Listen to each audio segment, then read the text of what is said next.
Night Beats. We're back for Saturday the 12th.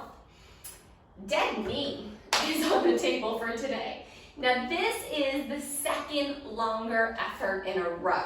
So if you did never forget yesterday and you're coming in for this workout today, let's plan for today to be an active recovery day and err on the side of lighter rather than two long workouts in a row where you're really pushing your edge. So let's be mindful of that. As a general rule, sorry, I'm going to go off on a tangent here for a second. As a general rule, you want to be choosing one workout a week where you're giving it your all at most, and it doesn't actually have to be every week. Essentially, you're choosing your race day for the week. If you were in a different sport, like let's say you ran 5Ks, you wouldn't run a 5K every day at your race pace. So similarly, we don't show up to Beacon and treat every day like a race day. It's actually counterproductive to our training and our gains. So instead, previewing the week, or not previewing it, and just choosing the day of the week, like this is my day. This is the day I show up and I leave nothing left in my tank.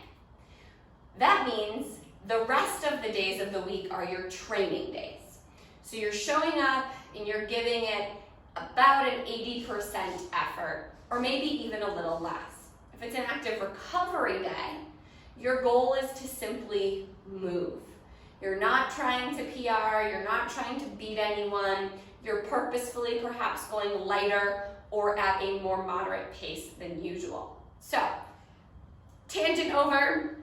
Let's be mindful of what we've done so far this week as we show up to do this workout today. It is for time. We're going to have 3 movements: a run, box jumps, and deadlifts. We're going to decrease volume every round. So we're going to start off with our longest run of 1 mile. Then we're going to do 50 box jumps, 50 deadlifts. This is meant to be a moderate weight. So 185 or 135 for women. Something you could do 20 unbroken of. Okay. Then we're going to head out to an 800-meter run, come back for 35 box jumps and 35 deadlifts. Finishing it out with a 400-meter run, 20 box jumps, 20 deadlifts. For your box jumps today, let's focus on our knees driving out as we jump and as we land. So we want our knees out over our pinky toes, okay, as we set up and as we stand up. Okay. Be sure you step down off your box. There's already running in the workout, so we want to be mindful of our calves and Achilles here. You are always welcome to step on your box as a sub option. For our deadlifts,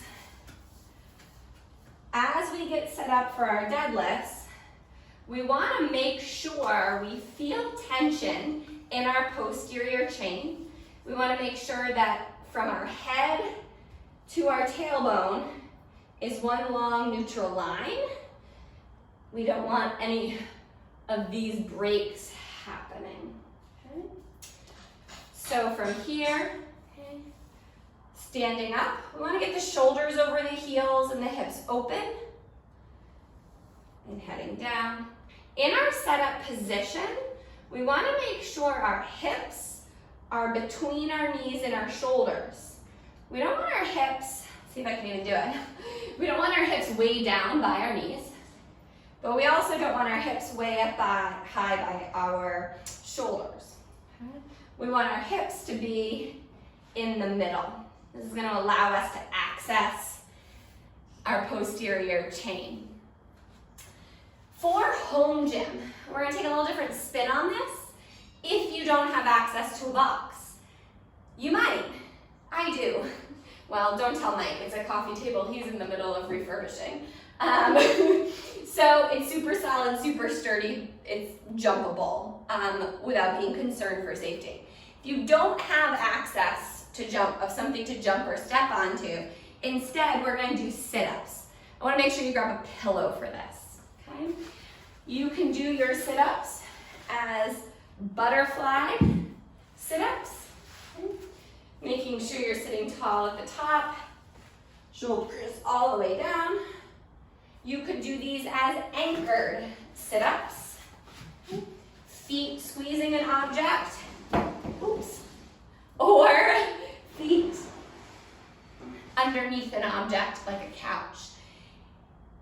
Sit-ups paired with deadlifts is a lot of demand on your core. So if you're somebody who is focused on your core stability, definitely check out other options in the core stability notes. But rather than sit-ups, we could certainly do something along the lines of pull-throughs, okay? All right, let's see. Oh, dumbbell deadlifts for home gym. If you have a single dumbbell, okay, we are going to do single dumbbell deadlifts this way. Okay, you can switch hands halfway through. If going all the way to the ground doesn't allow you to keep a good back position, or your dumbbell is heavy for you, we can also do dumbbell deadlifts this way, okay? And one thing that's always out there as an option, and check in with a coach if you're at Beacon for this option or for home gym, I'll give it to you here, is a sumo deadlift. A nice wide stance can sometimes be what we need in order to keep a solid shape in our back, which is our #1 priority for deadlifts. All right, there you have it. Dead meat. I don't know.